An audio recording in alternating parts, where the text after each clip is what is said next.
So I'm going to talk to Ed, who is from Expense Reduction Analysts, and he's responsible for franchise recruitment. And the reason we're going to talk to Ed, it follows a theme of social media, but particularly looking at LinkedIn, which I know is an area that Ed spends a lot of time exploring and working on. So it follows on from the sort of principles that we've seen in the previous session from Andy, but we're going to be quite specific around recruitment of franchisees using LinkedIn as the tool, really. So without further ado, Ed, welcome and thank you for agreeing to do the session with us. No problem, Nick. Pleasure to be here. Thank you very much for inviting me on, and what a good presentation from Andy that was. It was indeed. I think it feeds in nicely to the stuff that we said we're going to talk about. Before we get into the principles of LinkedIn and how that works for ERA and for you, just a little bit about yourself in terms of your role as franchise recruitment, really, if you like. What does your day-to-day look like, and how are your numbers looking in terms of how big is Expense Reduction Analysts as a franchise?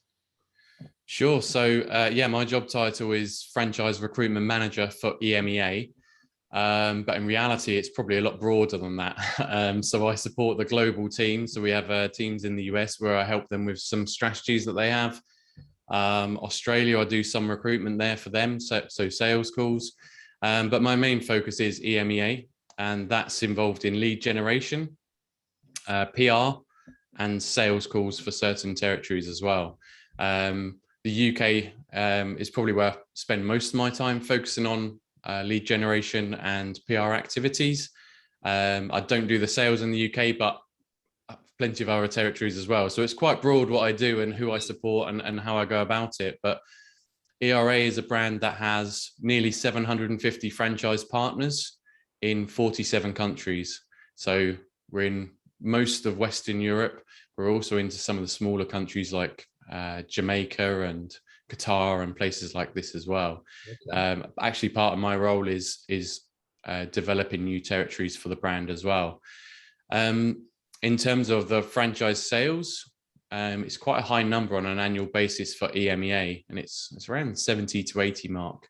I think last year was about 74, 75. So yes. It's fair to say you have to be pretty focused, and you have to have a structure, and you have to follow a process, because without doing that, it would be, I suspect, on a day-to-day basis, quite sort of carnage, really. So let's explore that, and let's explore your passion for LinkedIn. Before we do that, I've got a global map in front of me, just to let you know that the USA and Australia are nowhere near EMEA, but just for, if you want to... Oh, I know.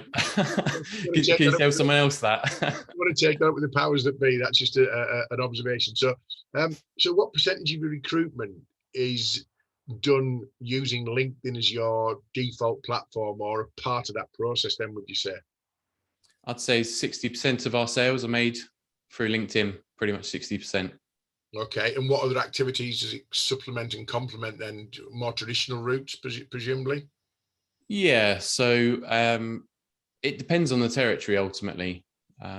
So some of the countries that we work in, it's only LinkedIn. Other territories like the UK, it's probably a little bit more broad. To give you an example, we can generate probably 4 times as many leads in Italy through LinkedIn than we can in the UK. Wow. So whilst it's still a good lead source for us, we have to look at the other areas. So we found that just sticking to franchise websites and exhibitions wasn't actually hitting our target audience. We were speaking to people, but they weren't necessarily relevant for what we were doing. So what we do is we also advertise through an aggregator called Franchise Top 10. So Franchise Top 10 will advertise on job boards for you and make the most of your advertising budget. The reason I quite like that approach is because you're catching people before they've even thought about franchising. What my experience when I entered into the franchising industry was, or certainly from ERA's perspective, was that you get a very broad mixture of people kind of clicking just to see what ERA is about, and they weren't actually serious about the brands, and their backgrounds perhaps didn't really match. So advertising on job boards can be a really effective way to actually target those people. You can do the same on LinkedIn as well, so you can advertise on their job boards as well. I was going to ask you actually specifically, Ed, how do you use LinkedIn strategically then for promotion, I guess, research, reach out, engagement? What's your activities that you would use LinkedIn for to get this 60% kind of level of exposure and conversion then? Yeah, sure. So the job adverts is one piece, but that's if we remember Andy's little grid there, where on one side it was all about acquisition, on the other side it was about awareness. Those I see as the acquisition piece. We also do sponsored adverts through LinkedIn, and they are also kind of acquisition posts. So they're lead generating posts is what I would say. And they typically appear on the second post in somebody's feed. Now, before all of that, so if we're going higher up Andy's funnel, we also took the decision early this year to increase the amount of awareness we were putting out there about our brand. So we created a show which we call Consultancy Insights. So Consultancy Insights was designed to educate people on specific topics around the consulting sector. So we know that the types of people that we're looking for are people that want to become consultants of some sort, typically.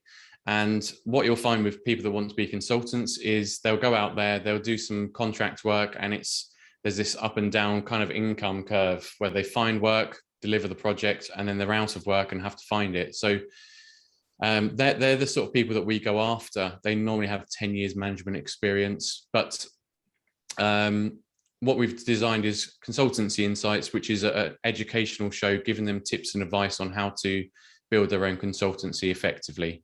Okay. Why would we do that? So that we become the go-to brand for consultancy. Eventually they're going to look somewhere else if they can't sustain that kind of up and down income. And who are they going to turn to first? They're going to turn to people that have actually provided them with some insights into how to run a consultancy, effectively.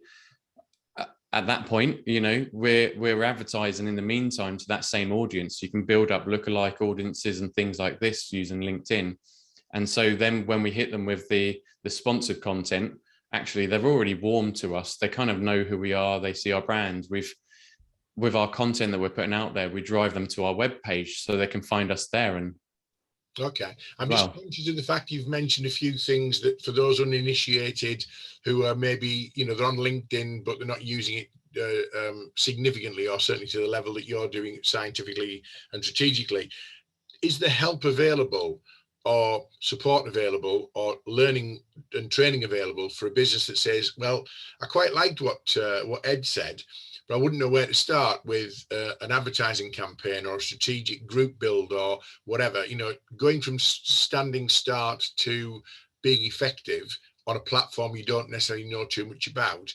Did you get help? Is there help available? Is it more simple, or at least more accessible than maybe people might think? Well, LinkedIn have a tool called Campaign Manager. Mm-hmm. If you find that and go onto this, just Google Campaign Manager. Typically there'll be somebody from LinkedIn who will reach out to you and say, let me help you set up and use the tool. So it's pretty simple to use once you get into it, but there will be guidance from them, and they'll show you through to all their help lists. But in all honesty, if you're a relatively new brand, I would say don't pay for content straight off the bat. Instead, what I would suggest is start to identify what works, what gets engagement, what gets people commenting. And once you've got that established and your posts that are successful, then use those to put some budget behind and go from there. Okay. Just for example, if you don't mind, Nick, with Consultancy Insights, we did that very early on. We actually put a small amount of budget behind each post and compared them. So people call it A/B testing, so you can tweak things as well. But actually, we just started off with the raw post and just did 4 different types. So one that was focused more on the podcast side of things, so minimal sort of video. Another one that was an interview with a guest. Another one that was actually a comedy skit. And you wouldn't believe it, on being LinkedIn and the reputation it has for being B2B, but the comedy skit was the one that had the most interaction with it and actually generated the most leads for us. So that's the one where we put more of a budget behind. No matter what LinkedIn, I find it's very difficult to equate what the results are going to be. I post regularly on all sorts of things, and I think, I think that's a valid content. I think it's got value to it. I think the audience will engage with it, and you get a certain level of engagement. Then you put something on there, maybe as a throwaway thing. I put a post out there probably December last year on a Friday, and I actually said, Friday observation. It was a picture of a cushion, and it said "Dad's arse here," and I just said, "Is there such a thing as Zoom arse?" And I got more engagement with a stupid little throwaway comment sort of on LinkedIn, which is a B2B sort of platform, as you say, than I'd got with some stuff I thought was much more valuable in that earlier part of the week. So it is difficult to tell, but you've got to at least analyze it, haven't you? So one of the worst things you can do on LinkedIn is just sell. If all you do is sell and tell people, click here, go there, buy this, we're the best, because they're not going to care. A lot of people talk about B2B and B2C, and I know there's a question you wanted to ask me, but it's not either of those at all. It's a bit cheesy, but it's human to human. Every single individual on that platform is an individual with emotions and feelings and thoughts. And what do they go onto social media platforms for? It's not to be sold to. They go on there to be entertained, to be educated, to be inspired. There's a whole kind of list of these 5 things that your post should be to get more engagement. So entertaining, engaging, relatable, inspiring, or educational. Eerie. I like what you said earlier about the consultant side of things. Is you're giving away content, you're giving away support and advice, and you're building a reputation of relevance. And the phrase is thought leader or person of interest or business of interest, isn't it? And it's a deliberate policy. And I think for those who use LinkedIn regularly, and for recruitment of franchisees, you have to build a platform where people look and say you're a valid, valuable, creditable business, but you're not pushy, and you're not saying, come and join us, come and join us, come and join us. It's much more subtle than that, isn't it, really, to get people to have a brand awareness, and then an awareness of your values, and an awareness of whether there's a good fit there. So what do you do to get people converted from an interest in your content, your valuable giveaways, and your valuable sort of consultancy advice into a funnel that says they could well be a potential franchisee for ERA? How do you convert that interest? Okay, so the kind of strategy that we took was really that doesn't necessarily drive people towards any kind of list or lead generation form. It's just there for people. It's for awareness, but also for validation as well. Now, where we seem to have had an uptake in terms of the number of leads come through off the back of it is on our website.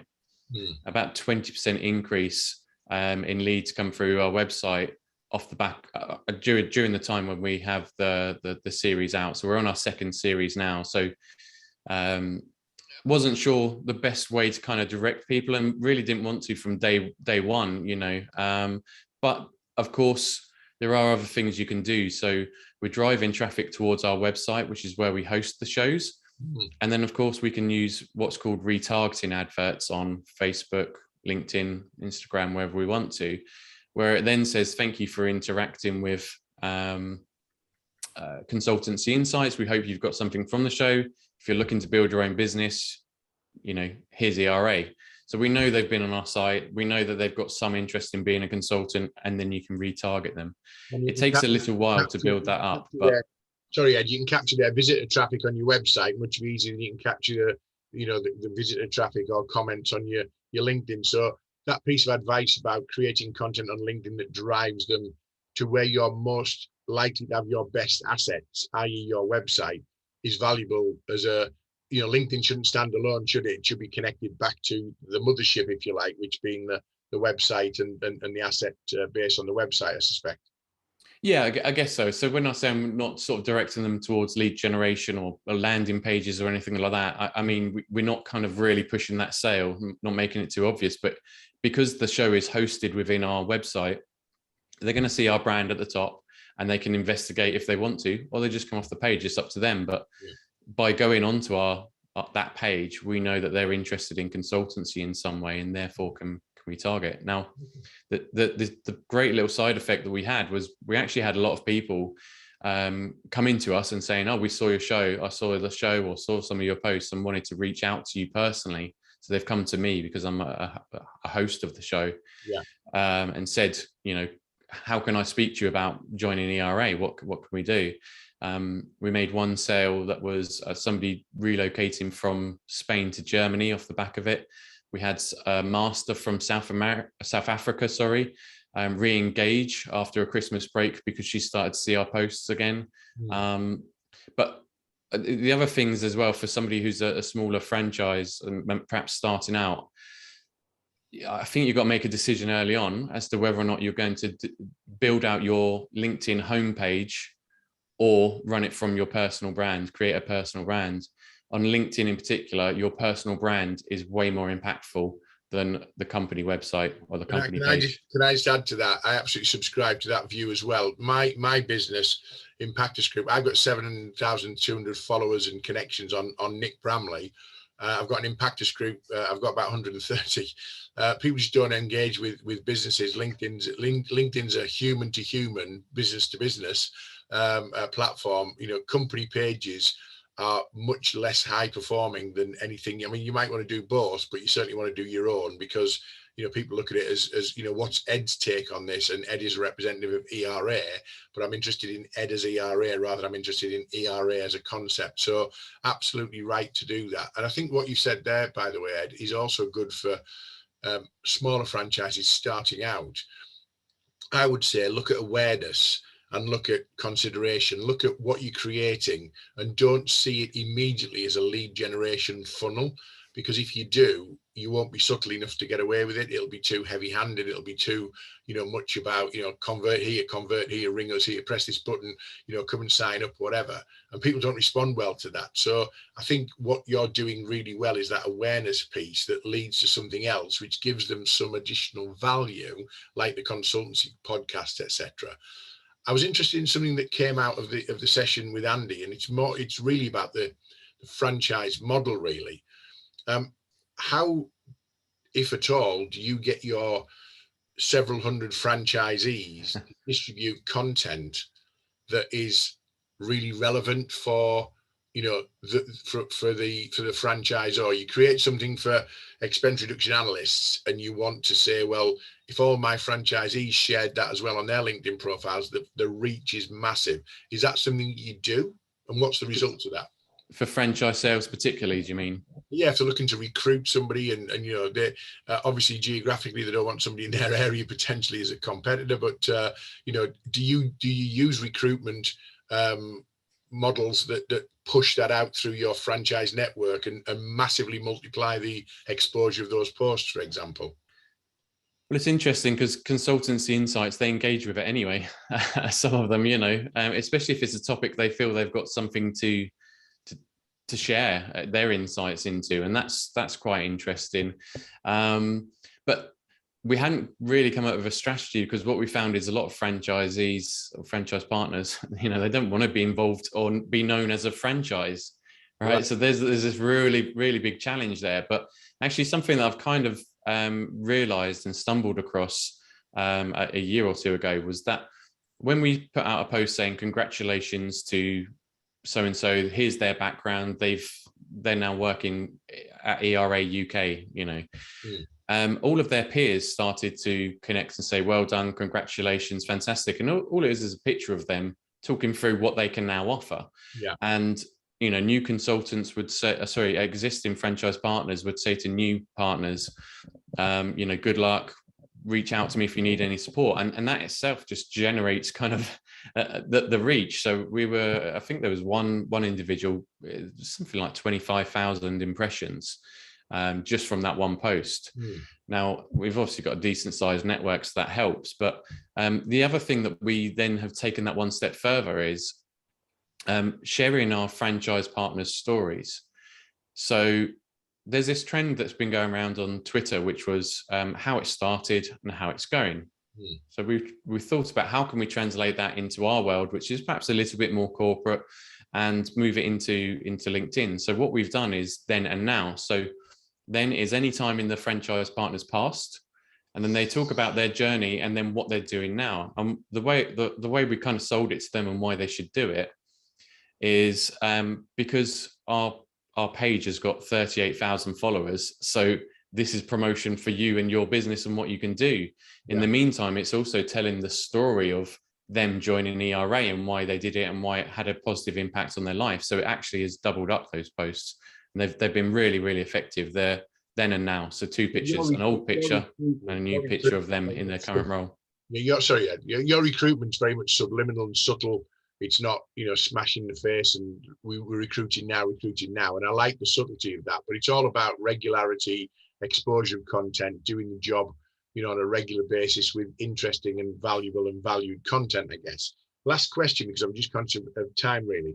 There might be some franchisees and franchisors on here or watching the video of this who are not really that active on LinkedIn at the moment. So they might have a profile, they might do a little bit, they might have a company page that's not working for them. Is there anything that you would say to them as a starting point? This is the thing that you need to get right first before you then start looking at, getting bigger and getting to the stage of level that you're at. What would be your last insight on that, would you say, Ed? Oh, I've got tons. Share them all quickly, but share them all. So the first one is obviously plan what you're going to do, plan where you're going to post the content from. So I've actually started my own podcast and website to promote franchising in general. And I decided to take an approach of using a LinkedIn page for the company rather than personally, because it's separate to what I'm doing at the moment. But it's working, it's building, it's growing. But on the other side, I've got my personal profile that I use and leverage in a different way. So figure out where you're going to go, what's going to work, and then start. That's probably the most important thing. Just start, because if you put stuff out there and nobody reacts or nobody looks at it, who cares? It's not the end of the world. Like the more you do it, the better you'll get. I'd recommend trying to do like 3 posts a week. Okay. As I've mentioned before, try and avoid anything that is selling all the time. Yes, you can have a little message that takes them somewhere else, that whether they're then a sales message, or drop in the occasional thing saying, hi, this is what I can offer if you want to reach out. But also don't be afraid to connect with people. So if you know what your target audience is, you've got your franchise avatar, start connecting with those people that might be relevant, and just, if they say no, it's okay. It's not the end of the world. Well, you weren't connected before, so you shouldn't take it personally if they don't accept them. The other thing I'd say to that is, to anyone watching, listening, or whatever, is always personalize the invitation. Nothing says couldn't be bothered less than the default, I'd like to connect on LinkedIn. Give them a reason, tell them why you want to connect with them, tell them, you only get 3 short paragraphs, but the kind of reasons that you want to reach out and connect to them. And, on the fact that it'd be great if they could accept the connection request. If they then accept the connection request, they know why they're doing it. And it's not just a, default. So, Ed, I'm conscious we're running out a bit of a time there, but has anyone got any questions for Ed around LinkedIn, which can be a bit of a sort of black art for people who are not used to it, or, people are not sure how best to get the results from that. But, if anyone's got any questions for Ed around LinkedIn, particularly around the recruitment model, please fire away. Anyone? More of a general question. Hi, Ed. Long time no see. Hi, Rick.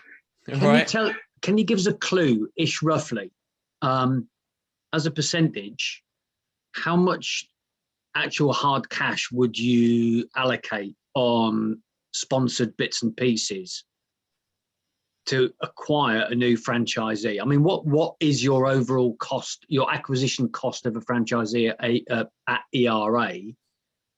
Yeah, for LinkedIn, it's going to depend on the territory. I'm not going to screw you to the floor. Just roughly, and how much of that cost of acquisition for an ERA franchisee would be sponsored stuff? Well, while Ed thinks of the answer to that, or thinks of how to deflect the answer to that, because it might be commercially sensitive. No. I would say doing it through a platform like LinkedIn is probably going to be significantly cheaper than doing it through other more traditional methods in a lot of ways. But that'll be my headline overview. But I'll pass back to Ed to see how he wants to reply to that pretty direct question, Rick. I'd say He'd be honest enough. I'd say it's cheaper than going with a broker. And this is the other thing. So you can go out there and proactively search for people using another LinkedIn package called Sales Navigator. So Sales Navigator will allow you to have 50 in-mails to send out, or 20 in-mails, it depends on the package you get. And you can proactively go out there and search for people by job titles, by location and things like this. So you can actually act as a headhunter yourself and approach it that way. So this is why I'm struggling to answer the question. So that costs us about £1,000 a year. Job slots, we have 6 of them in the UK. That's another 1,000 each. And then the kind of marketing and PR side of things, it depends on the month, to be honest, as to what I'm allowed to spend. Okay, so, I'm thinking more from a perspective of some of the newer franchisors that are on this chat, or maybe picking up later on. They're gonna have a modest acquisition budget. So, if you're going to say, here, look, it costs us 10 grand to take on a franchisee at ERA, for example, that's about 25% of the startup cost. But we have to spend maybe 5 grand out of the 10 on sponsored stuff.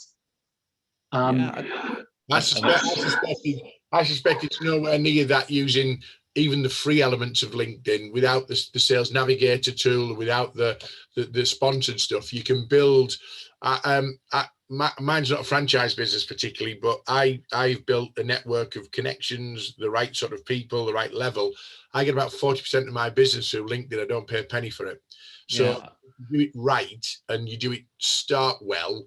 It's all about the principles and the building blocks, Ed, is it? I'm not trying to deflect the answer. No, that's fine. I mean, I can't give a straight answer is the problem, okay? Because we kind of look at our thing in our cost per sale as a collective, and piecing it out into which piece of LinkedIn it relates to, it doesn't make sense. Okay. So, but for newer franchise partners, actually, I agree with Nick. Do it organically if you can, and if you're going to put some sponsored adverts out there, only like £100 here and there to test it. I wouldn't really push loads of money at it, because it's a medium-term strategy. Like on Andy's graph with the hills, you might get some quick results, but this type of approach, this type of content-related approach, is medium-term, and it's all about building a community on that platform and a network of people who are engaged in your brand, who at some point might come back to you. And that's just something we've done over a long period of time with ERA. Julie's made a great point in chat, actually. There's usually a trade-off between direct expenditure and the time spent on recruitment activity. And, I think LinkedIn's quite efficient, as long as you don't treat it as a wormhole. I was going to explore this with you. We ran out of time a little bit. LinkedIn can be a wormhole. You start somewhere, 2 hours later, you end up somewhere else. You can't remember where the starting point was. And it's like, wow, I've got 2 hours. I don't know where I've gone there. So that's quite a dangerous proposition, but it is about investment in cost versus time. Marianne, you had a question, or was it an observation? Sorry, I did see your hand go up earlier. Sorry, it was around premium, actually, just in terms of how quickly you went from kind of what you referred to as organic LinkedIn to the premium, and what effects has it had from that? I think. Sorry, Marianne, I couldn't quite hear you. Okay, so my question was, sorry, Ed, was around when you moved from kind of organic LinkedIn, so without paying, to premium, and what was the kind of leap in terms of your, what you got out of it, the results? Because I get a lot of questions around, should I be on premium? And I've never used it, and I'm just wondering what the results were from moving from one level. It depends on what you mean by premium, I guess, because it's paid for. Yeah, you can have an individual premium account, or you can pay for campaign, have campaign manager and pay for adverts that way. The individual, I just wondered what your thoughts were on the individual premium. So I've been in recruitment for 12 years, so I've had premium for a long time. So it's difficult for me to know the big leap in difference there. I would say you don't need a premium account to start an organic content marketing strategy. It's just go from your profile. The thing that's maybe valuable with premium that I can see is that you can see more people. You're given a bit more access to the network. paying for something like Sales Navigator. It's €1,000 per year, but it means you can reach out to more people with longer messages, and you can The bit actually I'd add to that, target people. I would say Sales Navigator for campaign building is a valuable tool, Yeah. because it gives you the granular access to, searching by job title and size and sector and all that kind of thing.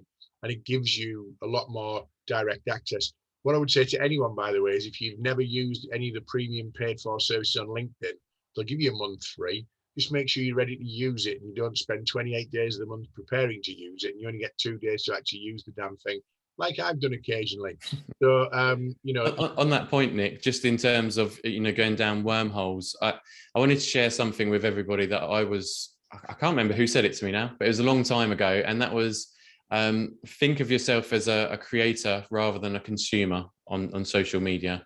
So, of course, we're all going to fall into that trap of just scrolling through and having a look. I still do it now. But what I think of when I find myself doing that is, okay, what can I learn from, why is this successful? Why am I interested in this post? And then go out and try and recreate it. That's interesting. So whatever distracts you must have distracted you for a reason. Yeah. That's a great. I've never having that creator mindset. Yeah. That at least justify my 2 hours of looking at crap then, won't it? So thank you. Yeah, that's what I say to myself anyway. Immensely, thank you. On that subject, we'll have to finish with this particular part of the session. Fantastic, Ed, as well. Thank you, Andy, for your early contributions. I'm going to stop the recording.